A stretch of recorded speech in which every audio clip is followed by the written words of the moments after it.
আপনি যান বসুন্ধরা গ্রুপের মালিকের বাসায়, কয়েকটা জেনারেটর আছে, এসির ব্যবস্থা আছে, তার বাসায় একবারও কারেন্ট যায় না। আপনি মন্ত্রীদের বাসায় যান, ওখানে 24 ঘন্টার ভিতরে 1 মিনিটও কারেন্ট যায় না।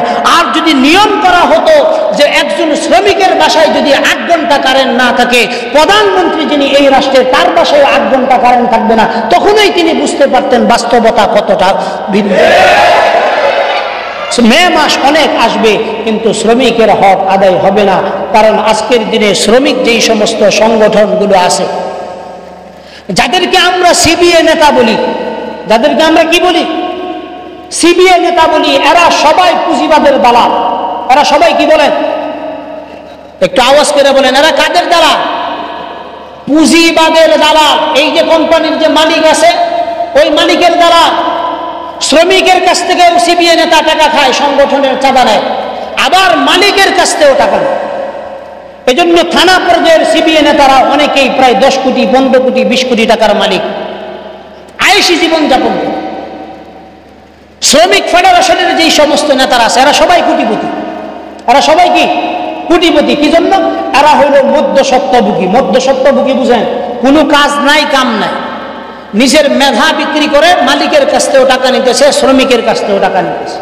এই মে দিবস আসলে দেখবেন বিভিন্ন ওয়াল ফ্যাক্টরিতে, বিভিন্ন পোস্টারে, বিভিন্ন ওয়ালের ভিতরে এই সমস্ত শ্রমিক ফেডারেশনের নেতারা মুষ্টিবদ্ধ হাত দিয়া দেখবেন একটা তার কাটা তারের বেড়া দিয়া এরকম হাত মুষ্টিবদ্ধ কইরা বলবে, দুনিয়ার মজদুর এক হও, এক হও। এর চাইতে বাউতাবাজি পূর্ণ আর কোনো কথা শ্রমিকদের সাথে আর হয় না, যেটা আমার দেশের সিবিএ নেতারা করে।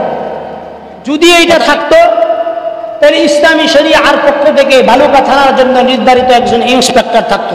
তিনি প্রতিটা অফিসের মধ্যে যাইতেন, খবর নিতেন আপনাদের শোয়ার ব্যবস্থা আছে কিনা, 1 ঘন্টা করে আপনাদের খাবার দাবারের সময় দেওয়া হয় কিনা, রেস্টের সময় দেওয়া হয় কিনা।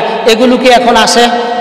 হ্যাঁ, এগুলো নাই। ন্যূনতম একটা ফ্যাক্টরিতে যদি আগুন লাগে, আগুন লাগলে একটা শ্রমিক বাইপাস যেই সিঁড়ি দিয়ে নামবে, বিভিন্ন ফ্যাক্টরিতে এই বাইপাস সিঁড়িগুলো পর্যন্ত ব্যবস্থা নাই। কথা ঠিক কি ঠিক না বলেন? শুধু এইটা না, আগুন লাগলে অধিকাংশ ফ্যাক্টরিগুলো তাদের মেইন গেটগুলো বন্ধ করে দেয়। কি জন্য বন্ধ করে এটা কি জানেন? কি জন্য বন্ধ করে এটা কি জানেন? এটার একমাত্র কারণ হলো কোনো শ্রমিক যেন বের হতে না পারে।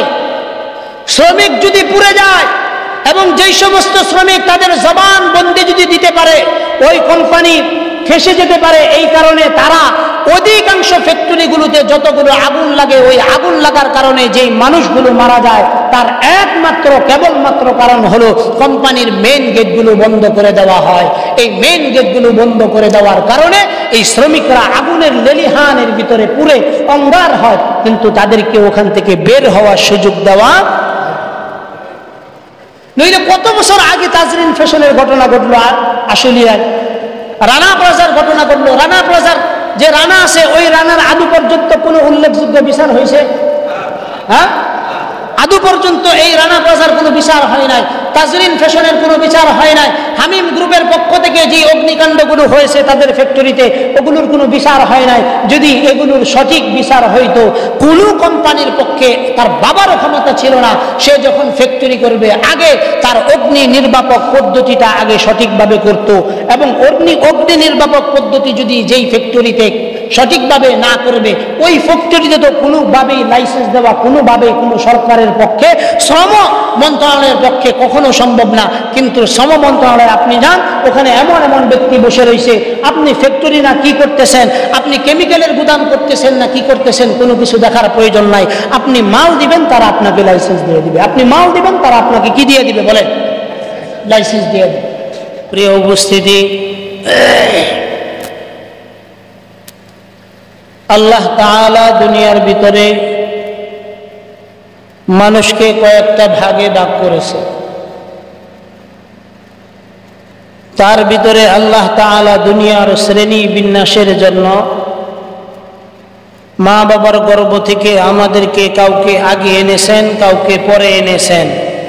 এটার একমাত্র কারণ হলো আমরা একজন যেন আরেকজনকে সম্মান দিতে পারি, একজন আরেকজনকে যেন মর্যাদা দিতে পারি, একজন আরেকজনকে যেন তাজিম করতে পারি।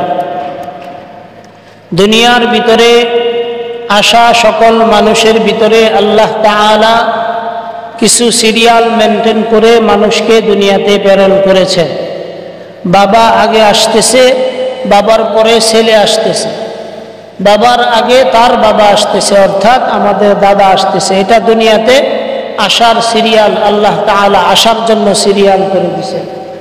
আসার জন্য যদি এই সিরিয়াল না করতেন, আল্লাহ তাআলা আমাদের রুহগুলাকে, সব রুহুকে আল্লাহ তাআলা একসাথে সৃষ্টি করছেন। কাউকে আগেও করেন নাই, কাউকে পরেও করেন নাই। রুহুর বয়সে আমার বাবার রুহুর বয়স যত, আমি আব্দুল কাইয়ুমের রুহুর বয়সও তত। কিন্তু দুনিয়ার ভিতরে আসতে গেলে একটা সিস্টেম আছে, একটা সিস্টেমের ভিতরে দুনিয়া চলতে হয়। কাউকে কেউ সম্মান করবে, কেউ শ্রদ্ধা করবে, কেউ একজন আরেকজনকে মর্যাদা দিবে। বয়সের তারতম্যের কারণে আল্লাহ তাআলা আগে পরের এই পদ্ধতি করেছেন। নচেত দুনিয়ার আলমে বরজখে আমরা সকলেই একত্রিতই ছিলাম, আমাদের রুহগুলাও একত্রিত ছিল। আল্লাহ তাআলার পয়গম্বরকে আল্লাহ তাআলা জানান, নবী আপনাকে আপনার উম্মতের মধ্যে কেউ কেউ প্রশ্ন করবে যে রূহ কি?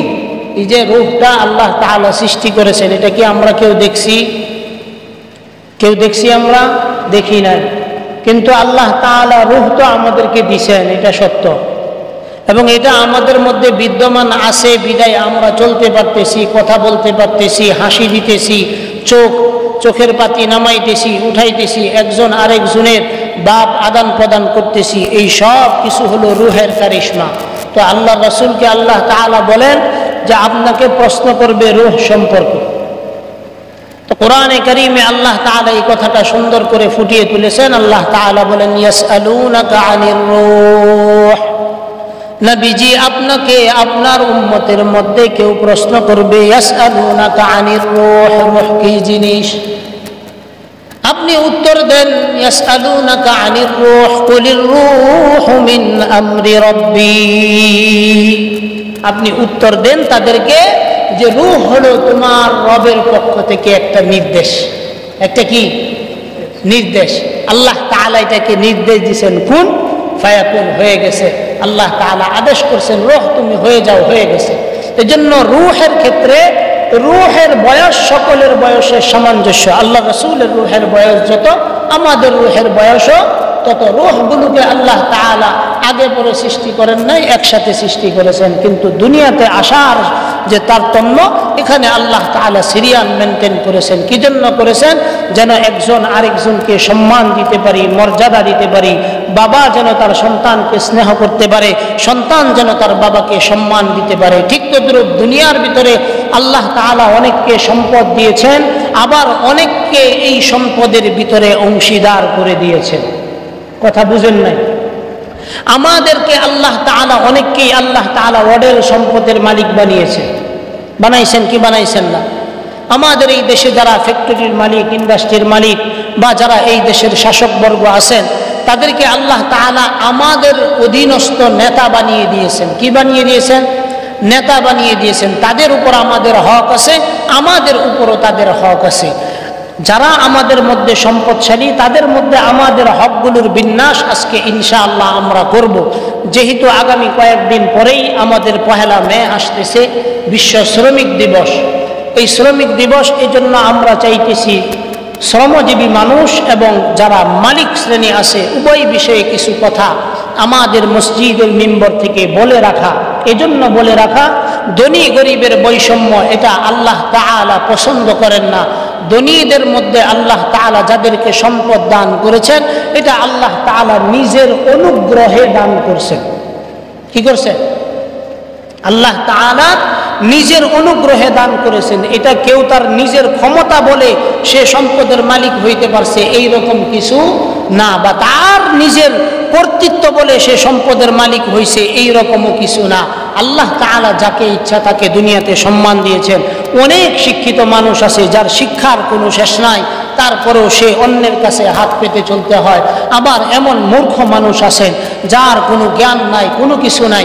কত দূরে যাওয়ার কেন? মন্ডল গ্রুপ অফ ইন্ডাস্ট্রিজের যিনি মালিক, মন্ডল গ্রুপ অফ ইন্ডাস্ট্রিজের যিনি মালিক, এই ব্যক্তি যার 40টার উপর ইন্ডাস্ট্রি আছে, ভালো কোম্পানির মালিক, এই ব্যক্তি নিজের সিগনেচার টুকুন করার যোগ্যতা রাখে না। কি রাখে না বলেন? নিজের সিগনেচার গুলো করার যোগ্যতা রাখে না, কিন্তু তার অধীনে ইঞ্জিনিয়ার আছে, প্রকৌশলী আছে, ব্যারিস্টার আছে, আইনজীবী আছে, এবং খ্যাতনামা এই দেশের বিশ্বস্ত শিক্ষিত মানুষ যারা পার্সন, শিক্ষিত এলিট শ্রেণী, তারা পর্যন্ত তাকে স্যার বলতে হয়। তার একমাত্র কারণ মেধা দিয়ে আল্লাহ তাআলা সম্পদ দেন নাই। আল্লাহ তাআলা যাকে সম্পদ দেন, যাকে আল্লাহ তাআলা মনোনীত করেন যে আমি তাকে সম্মান দিব, ইজ্জত দিব, তাকে আমি সম্পদ দান করব, আল্লাহ তাআলা বিনা কারণেও তাকে সম্পদ দান করতে পারেন। জোরে বলেন সুবহানাল্লাহ। এজন্য সম্পদ কারো হাতে অর্জন করার বিষয়, সম্পদ কারো হাতে অর্জন করার কি না বিষয়।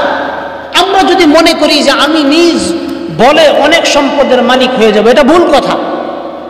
এটার মতো ভুল কথা আর কোনো কিছু নাই। দুনিয়ার ভিতরে আপনার জন্য আমার জন্য বরাদ্দকৃত যতটুকুন সম্পত্তি আছে ততটুকুনই আমি অর্জন করতে পারবো। তারপরে আমি যত খামসাখামসি করি না কেন, যত কিছু দিয়ে আমি টাকা লাগাই না কেন, আমার টাকার মধ্যে বারাকা আসবে। এজন্য আমরা যারা খামসাইতেছি যে এইটার পরে এইটা করে ফেলবো, এটার পরে এইটা করে ফেলবো, যদি তকদিরে লেখা থাকে তাহলেই কেবল সম্ভব। আর যদি তকদিরে লেখা না থাকে, কারো বাবার সম্পদের, কারো বাবার ক্ষমতা নাই আপনাকে একটা টাকা অতিরিক্ত দেওয়ার। কথা ঠিক কি ঠিক না বলো? এজন্য সম্পদের ভিতরে আল্লাহ তাআলা কারো মেধা দেখে সম্পদ দেন না, এটা ভুল কথা। এটা ভুল কথা।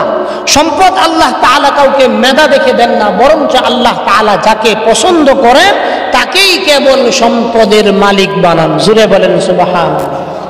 এজন্য সম্পদের মালিক যারা, তাদের জন্য আলাদা নিজের কাছে গর্ব করার মতো কোনো বিষয় নাই। অর্থাৎ আমি কামাইছি, এটার মালিক আমি না, এটার মালিক আপনি না, বরঞ্চ এটা কে বানাইছে? আল্লাহ তাআলা আপনাকে দান করছেন, এজন্য আপনি মালিক হইতে পারছেন। এজন্য আপনি মালিক হওয়ার পরে আপনার অধীনস্থ যারা আছে তাদের সম্পর্কে কোরআন কি বলে, হাদিস কি বলে, ইসলামী শরিয়া কি বলে, এই বিষয়ে আপনার সম্যক জ্ঞান রাখা প্রয়োজন। আপনার সম্যক জ্ঞান রাখা কি প্রয়োজন। যদি আপনি এইটুকুন জ্ঞান আপনার ভিতরে থাকে, তাহলেই কেবল আপনি সঠিক সম্পদের মালিক হবেন। আর যদি আপনি এই বিষয়ে সঠিক জ্ঞান আপনার না থাকে, এই সম্পদ দুনিয়াতেও আপনার জন্য কাল হতে পারে, আখিরাতেও আপনার ধ্বংসের কারণ হতে পারে। কথা ঠিক কি ঠিক না বলেন? এজন্য সম্পদের সুষম বন্টন, সুষম ব্যবহার, অধীনস্থদের প্রতি উত্তম আখলাক ব্যবহার দেওয়া, এটা ইসলামী শরিয়ার পক্ষ থেকে নির্ধারিত বিষয়। এজন্য ইসলাম শ্রমজীবী মানুষ সম্পর্কে ইসলামের সর্বশেষ কথা যেটা, আল্লাহর রাসূল যখন মৃত্যু শয্যায় শায়িত, কোথায় বলেন সবাই আমার সাথে, আল্লাহর রাসূল যখন মৃত্যু শয্যায় শায়িত, যখন তিনি এই দুনিয়া থেকে পরলোক গমন করবেন, ইহলোক ত্যাগ করবেন, তো তিনি সর্বশেষ যেই বাক্যটা ব্যবহার করেছেন সেটা হলো উম্মতের উপর আল্লাহর রাসূল দুইটা হুকুম করেছেন। কয়টা হুকুম? দুইটা হুকুম। সর্বশেষ হুকুমের ভিতরে প্রথম শব্দ যেটা ছিল আসসালাত। আসসালাত, আমার উম্মতেরা নামাজ, আমার উম্মতেরা নামাজ। তারপরে বলছেন ওয়ামা মালাকাত আইমানুকুম, তোমাদের অধীনস্থ যারা আছে তাদের দিকে তোমরা খেয়াল রাখো। অধীনস্থদের প্রতি অনবিচার করো না, অধীনস্থদের প্রতি বেইনসাফি করো না, অধীনস্থদের খেয়াল খুশি মতো ব্যবহার করো না, অধীনস্থদেরকে এমন কাজ দিও না যেই কাজ উঠাইতে গেলে তার কষ্ট হবে, এমন কাজ দিও না। এটা আল্লাহর রাসূলের জীবনের সর্বশেষ অন্তিম শয়নে, যখন তিনি দুনিয়া থেকে বিদায় নেওয়ার মাত্র 30 থেকে 40 সেকেন্ড আগের শব্দ ছিল আসসালাত। আসসালাত ওয়া মা মালাকাত আইমানুকুম, আল্লাহর রাসূলের সর্বশেষ শব্দ ছিল আমার উম্মতেরা নামাজ, নামাজ। তারপরে সর্বশেষ শব্দ যেটা বলছেন ওয়ামা মালাকাত আইমানুকুম, তোমরা তোমাদের অধীনস্থদের উপর কখনো বেইনসাফি করো না, তোমাদের দাস দাসীদের উপর কখনো জুলুম করো না। এগুলো নির্দেশনা আল্লাহ রাসূলের সর্বশেষ নির্দেশনা ছিল। এই সর্বশেষ নির্দেশনার আলোকেই আজকে ইনশাআল্লাহ আমরা আলোচনা করব যে আল্লাহ রাসূল এই নির্দেশ কেন দিলেন। আল্লাহ রাসূলের সবচেয়ে বড় ভয় ছিল আরবের আইয়ামে জাহিলিয়াতের যুগে, ওই যুগটাকে আইয়ামে জাহিলিয়াত বলা হতো এই কারণে, যারা সম্পদশালী ছিল, যারা রাজা বাদশা ছিল, যারা সম্পদের অধিকারী ছিল, তারা যাদের সম্পদ নাই তাদেরকে কৃতদাস শ্রেণী মনে করত। কি মনে করত বলেন? কৃতদাস শ্রেণী মনে করত। আজকের দিনে যারা পুঁজিবাদ আছে, যারা অর্থ করে নিজেদের সংগ্রহে রাখে এবং শ্রমিকদেরকে ন্যূনতম হকটুকু যারা আদায় করে না, তাদের সম্পর্কে ইসলাম 1500 বছর আগে সতর্ক করে দিয়েছে যে তোমার যেই সম্পদ আছে, এই সম্পদ যেই শ্রমিকের কারণে বৃদ্ধি পাচ্ছে, এই শ্রমিককে তুমি ঠকায়ো না, এই শ্রমিকের উপর জুলুম করো না, এই শ্রমিকের হক নিয়ে তুমি সিনিমিনি খেলো না। আজকের দিনে পুঁজিবাদী অর্থনৈতিক ব্যবস্থা আসার কারণে শ্রমিকরা আরো নির্যাতিত হচ্ছে, মালিক পক্ষ আরো সম্পদের মালিক হচ্ছে। কথা ঠিক কি ঠিক না বলেন? এই বৈষম্যের কারণ কি? এই বৈষম্যগুলো কি জন্য আসলো? এই বৈষম্যগুলো আসার একমাত্র কারণ হলো, এই বৈষম্য আসছে একমাত্র কেবলমাত্র পুঁজিবাদী অর্থনীতির কারণে, সুদ ভিত্তিক অর্থনীতির কারণে, শ্রমিক মালিক পক্ষ বৈষম্যের কারণে। এই বৈষম্য যেদিন থেকে বিলুপ্ত হবে, ইসলামী হুকুমা এই দেশে যখন কায়েম হবে, তখন কোনো শ্রমিকের পক্ষে 18 ঘন্টা ডিউটি করতে পারবে না।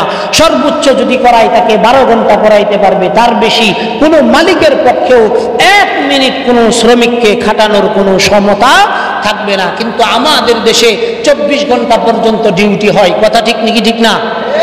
24 ঘন্টা ডিউটি হয়। শুধু এইভাবে না, এমন লম্বা ডিউটি করা হয় যে ডিউটির ভিতরে, একটা অফিসের ভিতরে একজন শ্রমিকের ন্যূনতম যতটুকু হক থাকার কথা, ন্যূনতম যতটুকু অধিকার থাকার কথা, ন্যূনতম যতটুকু তার নাগরিক সুবিধা থাকার কথা, ততটুকু সুবিধা পর্যন্ত একটা মালিক পক্ষ তার শ্রমিক পক্ষকে দেয় না।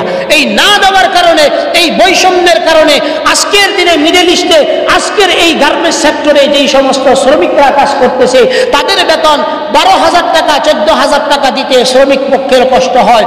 অথচ একই কাজ মিডল ইস্টে যখন আমার দেশের একজন শ্রমিক গিয়ে করে, তখন তাকে কোম্পানির পক্ষ থেকে 45,000 টাকা বেতন কিভাবে দেওয়া হয়? একই কাজের মাধ্যমে। বোঝা গেল তারা পুঁজিবাদী অর্থনীতিটা যতটা না ফলো করে, তার চাইতে বেশি ইসলামী অর্থনীতির উপর বেশি খেয়াল করে। ইসলামী অর্থনীতি যেই দেশে প্রতিষ্ঠিত থাকবে, এই দেশে মালিক এবং শ্রমিকের বৈষম্য থাকবে না। আর যেই দেশে ইসলাম থাকবে না, মানবতা থাকবে না, ইসলামের দুশ্মনদের জয় জয়কার আসবে, ওই দেশে মালিক শ্রমিকের বৈষম্য থাকবে। ওই মালিক শ্রমিকের বৈষম্য আমরা কখনো দূর করতে পারবো কেন? কারণ আমাদের দেশে যারা শাসকবর্গ আছে, তারা আজকের দিনে পুঁজিবাদী অর্থনীতিতে তারা নিজেরা চলতেছে। নিজেরা কি করতেছে? চলতেছে। আমাদের এই দেশে নাম করা যতগুলো কোম্পানি আছে, যারা মিলিয়ন মিলিয়ন ডলারের মালিক, ট্রিলিয়ন ট্রিলিয়ন ডলারের মালিক, এদের কেউ হালাল ভাবে ব্যবসা করে কখনো আজকের অবস্থানে আসতে পারে না। এরা সবাই কোনো না কোনো ভাবে একটা জায়গা জবরদখল করে সর্বপ্রথম তারা কিনে নেয়। তার আশপাশে যতগুলো জায়গা আছে, ওই যতগুলো জায়গার ভিতরে নিজের শক্তি খাটিয়ে, নিজের বল খাটিয়ে, নিজের ক্ষমতা দেখিয়ে ওই জায়গাগুলো দখল নেয়। আপনি দিলেও নেবে, না দিলেও নেবে। কথা ঠিক না বেঠিক? দিলেও নেই, না দিলেও নেই। এই যে এই বৈষম্যের কারণে আমাদের দেশে প্রতিষ্ঠিত যতগুলো ব্যবসায়ী আছে, বসুন্ধরা গ্রুপ থেকে নিয়ে যমুনা গ্রুপ বলেন, আরো যেই সমস্ত বড় বড় গ্রুপ ইন্ডাস্ট্রিগুলো আছে, এরা সবাই এই দেশের মানুষের সম্পদ জোর করে লুণ্ঠন করে, এই দেশের মানুষের সম্পদগুলো জোর করে আহরণ করে, তারপরে আজকের এই কোটি কোটি টাকা সম্পদের মালিক তারা হয়েছে। কথা ঠিক না বেঠিক? যদি তারা হালাল ভাবে ব্যবসা করত, তাদের শ্রমিকের সঠিক হকগুলো যদি তারা আদায় করত, বছর অন্তে যদি তারা তাদের যাকাতগুলো হিসাব করে দিত, আগামী 5 বছর কেন 1 বছর যদি এই দেশের সম্পদশালীরা সঠিকভাবে যাকাত দেয়, আগামী বছর এই দেশে গরিব থাকবে না, একজনও মানুষকেও গরিব পাওয়া যাবে। কিন্তু এই বৈষম্য কি জন্য হইতেছে? এই বৈষম্য হইতেছে একমাত্র শুধুমাত্র কেবলমাত্র কারণ একটাই, সেটা হলো ইসলামী অর্থনৈতিক ব্যবস্থা না থাকার কারণে। কিসের কারণে বলেন? ইসলামিক অর্থনৈতিক ব্যবস্থা না থাকার কারণে। ইসলামিক অর্থনৈতিক ব্যবস্থা যদি চলে আসে, তাহলে একজন শ্রমিক মিডল ইস্টে যদি আজকের এই গার্মেন্টস করে 45,000 টাকা বেতন পায়, আমার দেশে যেই সমস্ত শ্রমিকরা কাজ করে তাদেরকেও 45,000 টাকা বেতন দিতে বাধ্য থাকবে। কিন্তু আমাদের এই দেশের শ্রমিকরা আন্দোলন করে, সংগ্রাম করে তাদের বেতন বাড়াইতে হয়। কি জন্য? আজকের দিনে যেই সমস্ত মালিক পক্ষ আছে তারা দেখবেন প্রতি 3 মাস অন্তর অন্তর আমেরিকায় যায়, সিঙ্গাপুর যায়, আয়েশি জীবনযাপন করে, মালয়েশিয়াতে যায়, বিভিন্ন দেশে যায়, ওখানে গিয়ে নারী নিয়ে ফুর্তি করে, শরীর মেসেজ করায়, ইত্যাদি করায়। প্রতিদিন তাদের পিছনে না হলেও $800 থেকে $900 এক একজন ব্যক্তির পিছনে খরচ হয়। আর শ্রমিক পক্ষের অবস্থা কি? মাস শেষে ওই ব্যক্তির পকেটে কখনো $200 ঢুকে না। কি জন্য ঢুকে না? কারণ একমাত্র আপনার শরীরের রক্ত, ঘাম এবং শ্রমের মেহনতের বিনিময়ে সে তার আয়েশি জীবন যাপন করে, রেঞ্জ রোভার ব্যবহার করে, ভালো ভালো ফ্ল্যাটের মধ্যে থাকে, ভালো ভালো অবস্থানের মধ্যে থাকে। সরকারিভাবে তাদেরকে প্রোটোকল দেওয়া হয়। এই যে এই প্রোটোকল দেওয়া হয়, এই প্রোটোকলটা কি জন্য দেয় জানেন? আপনি যে ঘাম দেন, আপনি যে শ্রম দেন, আপনার শরীরের রক্তগুলো পানি করা যেই শ্রম, এই শ্রম দিয়ে তারা পুঁজিবাদী অর্থনৈতিক ব্যবস্থা তারা এমনভাবে কায়েম করছে যে আগামী 500 বছরে তাদেরকে তাদের পথ থেকে নামানো কখনো সম্ভব না। কি জন্য? কারণ আমরা যারা গরিব আছি তারা দিন যাইতেছে আরো গরিব হইতেছি, আর যারা সম্পদের মালিক আছে তারা আরো সম্পদের মালিক হইতেছে। তার একমাত্র কারণ হিসাব করা হয় না কিভাবে শ্রমিকের মূল একটা শার্ট যদি বিক্রি করা হয় $2.5 বা $3 বা $4, ওই শ্রমিককে এই শার্ট থেকে কত দেওয়া হয় এটা সরকারি কোনো হিসাব নেই।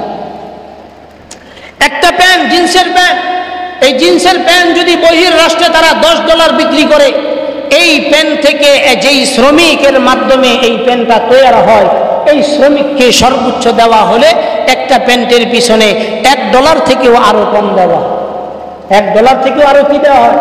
অনেক কম দেওয়া হয়। এগুলোর হিসাব নাই। আর যদি ইসলামী খেলাফত ব্যবস্থা থাকতো তাহলে ওই মালের উপর কত টাকা আপনি রোজগার করছেন, ওই রোজগার থেকে শ্রমিকের একটা হক চলে আসতো, অটোমেটিক শ্রমিকের অ্যাকাউন্টে এই হকটা চলে যাইতো।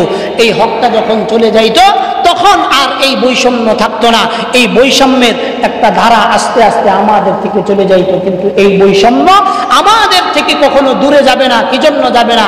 কারণ আমাদের আপ টু বটম, উপর থেকে নিয়ে নিচ পর্যন্ত সবাই শ্রমিকের সাথে বৈষম্য করে।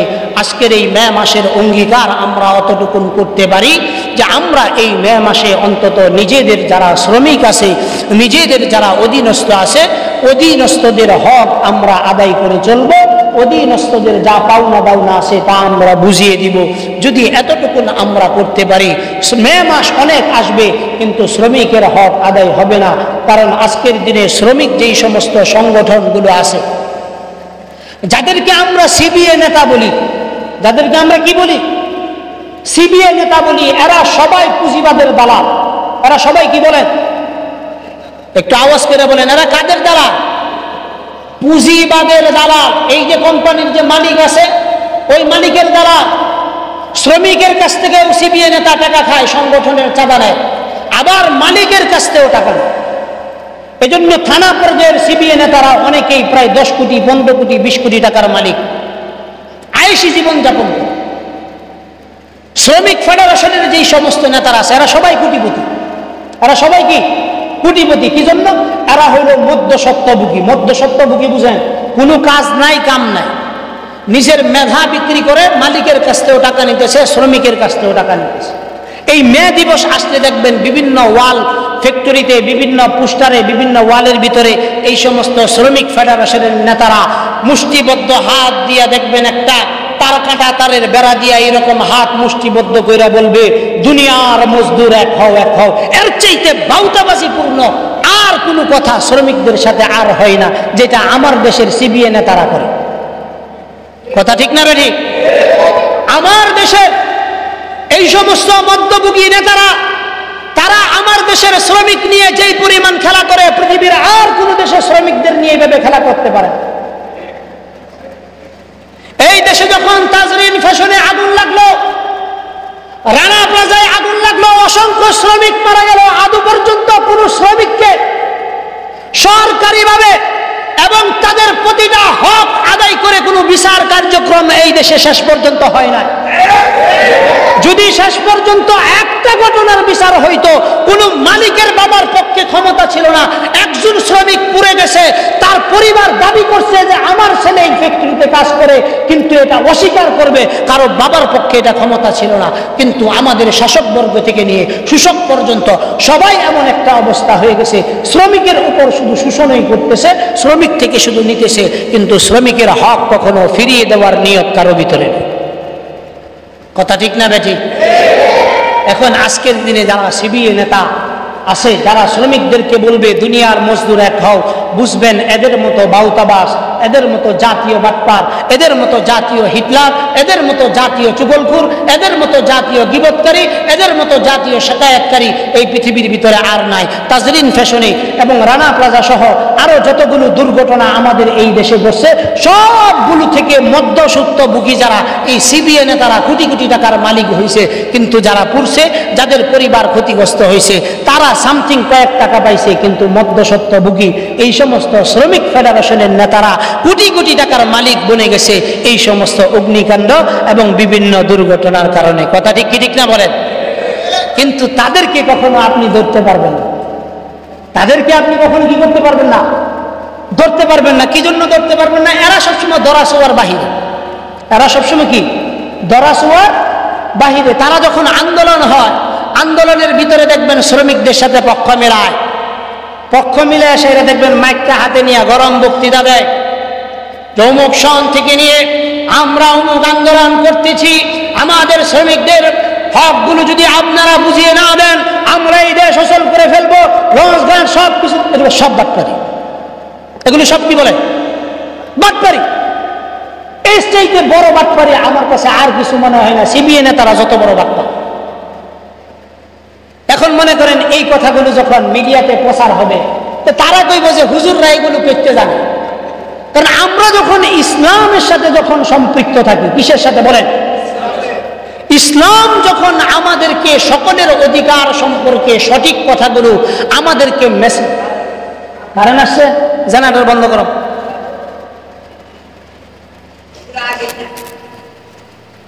এটা নামায় নামাইছে যাওয়ালা বন্ধ করে।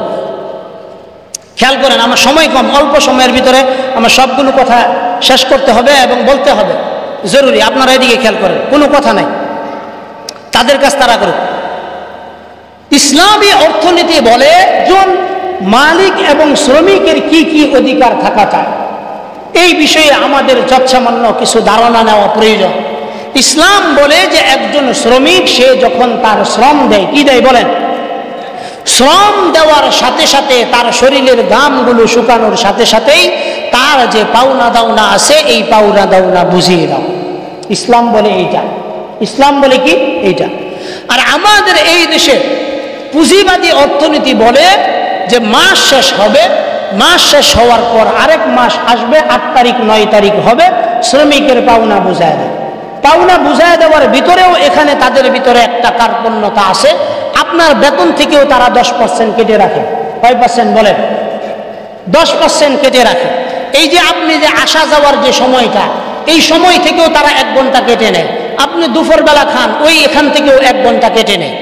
দুপুরবেলা আপনারা 1 ঘন্টা সময় নেন না, এই সময়টা তারা অফিসে আপনাকে খাদ্যের ব্যবস্থা করবে। এটাই শ্রম আইনের ভিতরে অন্তর্ভুক্ত। কথা বুঝেন নাই? এটা কিসের ভিতরে অন্তর্ভুক্ত বলেন?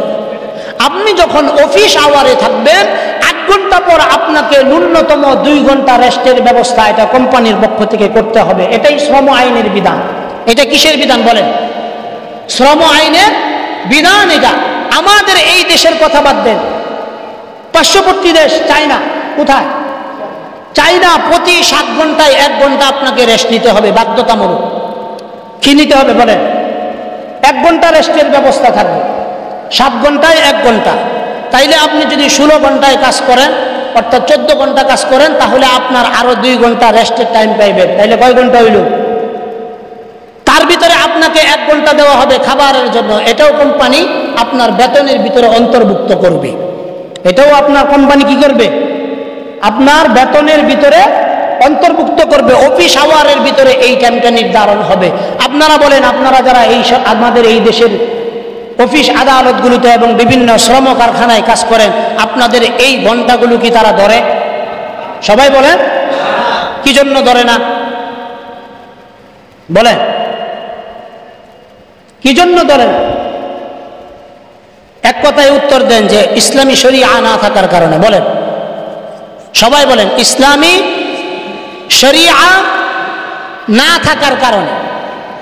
যদি এইটা থাকতো তাহলে ইসলামী শরিয়ার পক্ষ থেকে বালুকা থানার জন্য নির্ধারিত একজন ইন্সপেক্টর থাকতো, তিনি প্রতিটা অফিসের মধ্যে যাইতেন, খবর নিতেন আপনাদের শোয়ার ব্যবস্থা আছে কিনা, 1 ঘন্টা করে আপনাদের খাবার দাবারের সময় দেওয়া হয় কিনা, রেস্টের সময় দেওয়া হয় কিনা। এগুলো কি এখন আছে?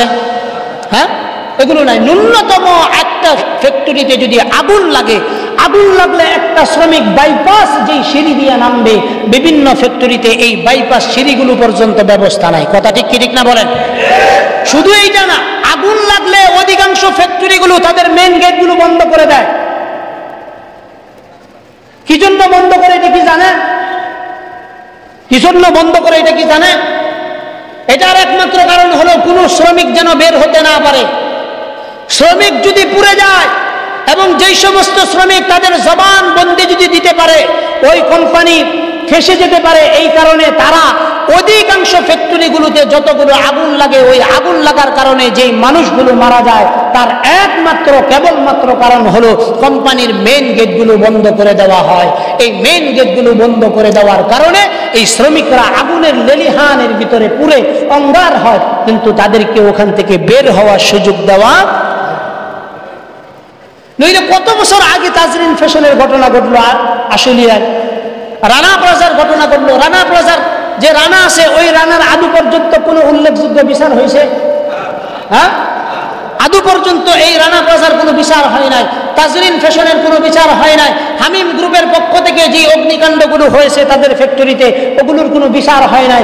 যদি এগুলোর সঠিক বিচার হইতো, কোনো কোম্পানির পক্ষে তার বাবারও ক্ষমতা ছিল না। সে যখন ফ্যাক্টরি করবে, আগে তার অগ্নি নির্বাপক পদ্ধতিটা আগে সঠিকভাবে করত, এবং অগ্নি নির্বাপক পদ্ধতি যদি যেই ফ্যাক্টরিতে সঠিকভাবে না করবে, ওই ফ্যাক্টরিতে তো কোনোভাবেই লাইসেন্স দেওয়া কোনোভাবেই কোনো সরকারের পক্ষে, শ্রম মন্ত্রণালয়ের পক্ষে কখনো সম্ভব না। কিন্তু শ্রম মন্ত্রণালয়ে আপনি যান, ওখানে এমন এমন ব্যক্তি বসে রয়েছে, আপনি ফ্যাক্টরি না কি করতেছেন, আপনি কেমিক্যালের গুদাম করতেছেন না কি করতেছেন, কোনো কিছু দেখার প্রয়োজন নাই। আপনি মাল দিবেন, তারা আপনাকে লাইসেন্স দিয়ে দিবে। আপনি মাল দিবেন, তারা আপনাকে কি দিয়ে দিবে বলেন? লাইসেন্স দিয়ে দিবে। এই হইল আমাদের শ্রমনীতির বর্তমান অবস্থা। এই অবস্থা থেকে উত্তরণের উপায় কি? উত্তরণের একমাত্র উপায় হলো আমরা যারা শ্রমিক আছি, আমরা যারা কি আছি বলেন? শ্রমিক আছি, দুনিয়ার সমস্ত শ্রমিকদেরকে এক হওয়া, এটা সময়ের সবচেয়ে সেরা দাবি, সময়ের সবচেয়ে জরুরি দাবি। এই দাবির পক্ষে যদি আমরা একতাবদ্ধ হইতে না পারি, তাহলে আমাদের কি একতাবদ্ধরা আপনারা কিভাবে হবেন? এটাও তো কথা। একতাবদ্ধ যে হবেন, এটা কিভাবে হবে?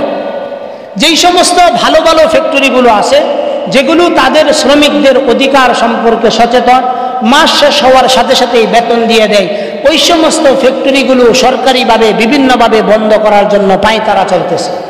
আর যেগুলো বাটপার শ্রেণী, যেগুলো কি শ্রেণী বলেন? বাটপার শ্রেণী, শ্রমিকদেরকে ঠকায়, সরকারকে ঠকায়, কিন্তু মাঝে মাঝে সরকারের বিপদ মুহূর্তে দেখবেন 1-2 কোটি টাকা দিয়ে দেয়। প্রধানমন্ত্রীর ত্রাণ তহবিলে 2-4 কোটি টাকা দিয়ে দেয়, দিয়া দেখবেন আপনি পত্রিকার হেডলাইন হয়ে যায়, টিভির হেডলাইন হয়ে যায়। এই সমস্ত মালিকদেরকে সবাই বাহবা দেয়। কথা ঠিক না বেঠিক? এই সমস্ত মালিকদেরকে সবাই বাহবা দেয়। এটি এরা বাহবা কি জন্য পায় জানেন? এরা বাহবা এজন্য পায়, আমার আপনার শরীরের রক্ত ঘাম জড়ানো যেই মেহনত দিয়ে এদেরকে আপনি পুঁজিবাদের অর্থনৈতিক স্বাবলম্বী করে দিতেছেন, এরা আপনার রক্তের উপর দাঁড়িয়ে আপনার সাথেই এরা প্রতিনিয়ত বেঈমানি করে, প্রতিনিয়ত আপনার সাথে কি করে? বেঈমানি করে। এদেরকে বেঈমানি থেকে আপনি ফিরাবেন পশ্চিমকালের ক্ষমতা নাই, আপনার আমার এই ক্ষমতা নাই। কারণ পুঁজিবাদী অর্থনৈতিক ব্যবস্থার গোড়া এত মজবুত হয়ে গেছে যে এখান থেকে এই ভিত্তিকে কখনো ভেঙে চুরমার করে দেওয়া সম্ভব না। তবে এতটুকু নিশ্চিত থাকুন, আল্লাহর পক্ষ থেকে এদের উপর গজব আসতেছে, এতটুকু নিশ্চিত থাকুন। এরা কেউ শান্তিতে নাই।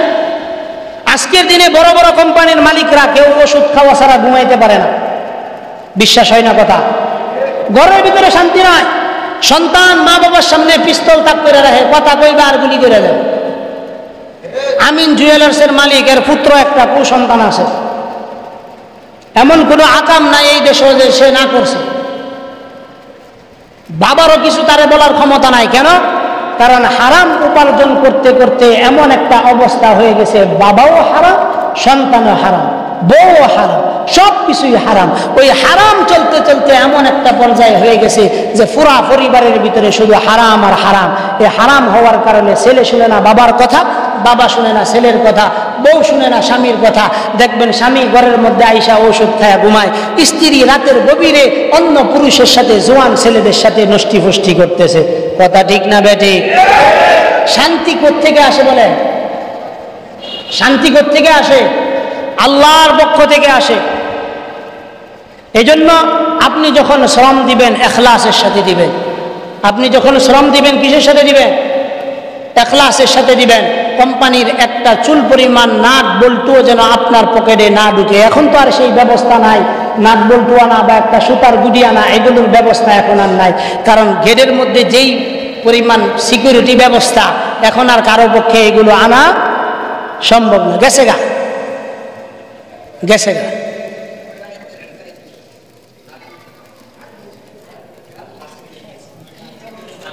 তাড়াতাড়ি করো, দুধ দাও। শরীর গান্না গেলে এই শরীর আবার ঠান্ডা হতে সময় লাগবে। যাও যাও।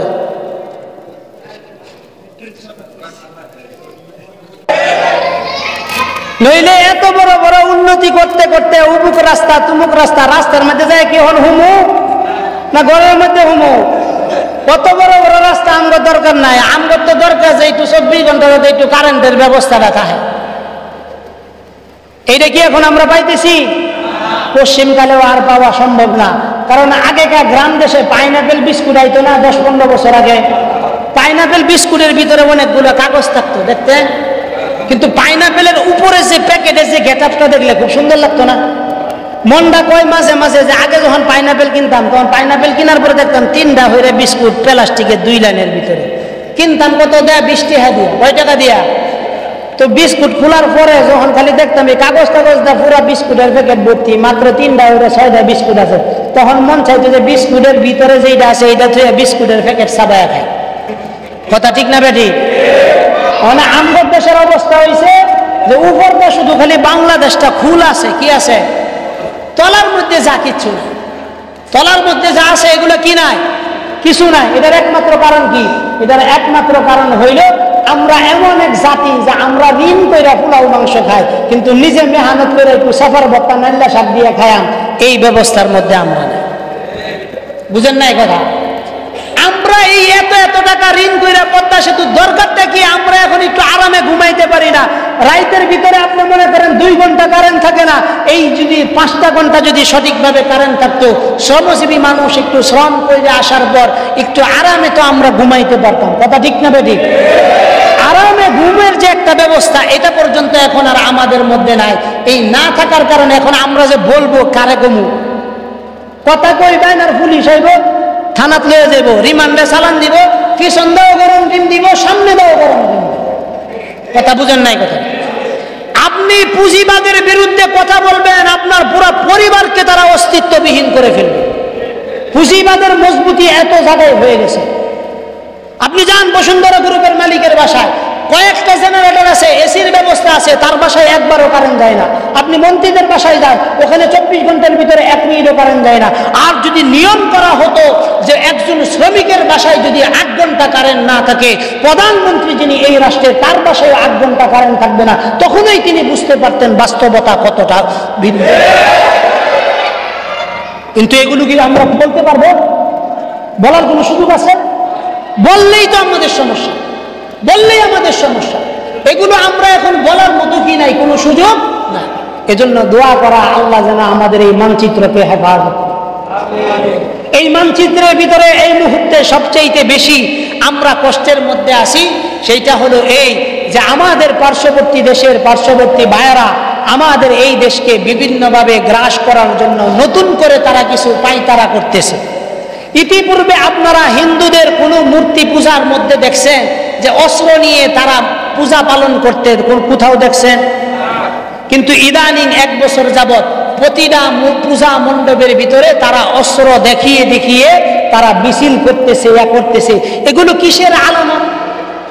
আমাদের ঢাকা বিশ্ববিদ্যালয়ে শিব মন্দিরের যারা ধর্মযাজক আছে তাদেরকে আপনি অস্ত্র সহ মিছিল করার অনুমতি দেয়, কিন্তু আমাদের এই দেশের ছেলেরা বৃষ্টির জন্য ইস্তেসকার নামাজ পড়বে, এই নামাজ পড়ার অনুমতি দেয় না ঢাকা বিশ্ববিদ্যালয়ের প্রশাসন। এটা কি আপনারা জানেন? জানেন না? বৃষ্টির জন্য আমরা নামাজ পড়বো এটা সুযোগ দিছে না, কিন্তু রাজশাহীতে ব্যঙ্গে বিয়া হয়েছে, এইটা Jamuna television, 71 television, BBC news তারা লাইভ সম্প্রচার করে। আপনি বলেন এই সমস্ত গাঁজাখুররা যদি সাংবাদিক হয় তো এই দেশে কিয়ামত হইতে আর কত দূর বাকি থাকে বলেন? আর কত দূর বাকি থাকে বলেন? তা আমরা এগুলো বলার কি সুযোগ আছে? কিছু করার সুযোগ নাই। আমাদের নসিব খারাপ, আমাদের কপাল খারাপ। গরম অনেক, কথা অনেক ছিল, অনেক কথাই বলার ছিল, অনেক কথা বলার মতো স্কুপ থাকলেও আমরা এখন বলতে পারি না। তবে এতটুকু নিশ্চিত থাকুন, আমরা এই মুহূর্তে একটা ঘেরাকলের ভিতরে আবদ্ধ আছি।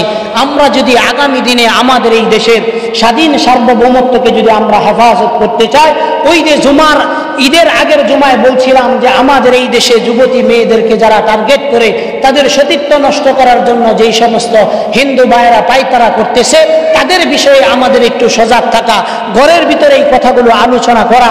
আমাদের যুবতী মেয়েদেরকে টার্গেট করেই নামতেছে, এবং আমাদের বালুকার ভিতরে 11টা ঘটনা অলরেডি ঘটে গেছে। কয়টা ঘটনা বলেন? 11টা ঘটনা ঘটে গেছে। এবং ভারতের পতিতালয়ে আমাদের এই দেশের প্রায়, যমুনা নিউজের একটা পেপারে দেখলাম প্রায় 57,000 মহিলাকে, যুবতী মেয়েদেরকে বিভিন্ন প্রেম ইত্যাদির প্রলোভন দেখিয়ে বিভিন্ন দেশে পাচার করার কথা বলে, বিভিন্ন দেশে কাজের কথা বলে ভারতের পতিতালয়ে আমাদের 57,000 মেয়েদেরকে বিক্রি করা হয়েছে। আমাদের 57,000 মেয়েদেরকে কি করা হয়েছে? বিক্রি করা হয়েছে। এজন্য খুব সাবধান, সতর্ক থাকা। কোন এই বিপদ কোন সময় আপনার ঘরে আসে আপনি বলতে পারবেন না। এজন্য সতর্ক থাকা, মেয়েদেরকে মোবাইল না দেওয়া, মেয়েদেরকে মোবাইল না দেওয়া, যুবতী মেয়েদেরকে মোবাইল না দেওয়া, অ্যান্ড্রয়েড সেট তাদের হাতে না দেওয়া, এই বিষয়গুলো আমরা খেয়াল রাখবো।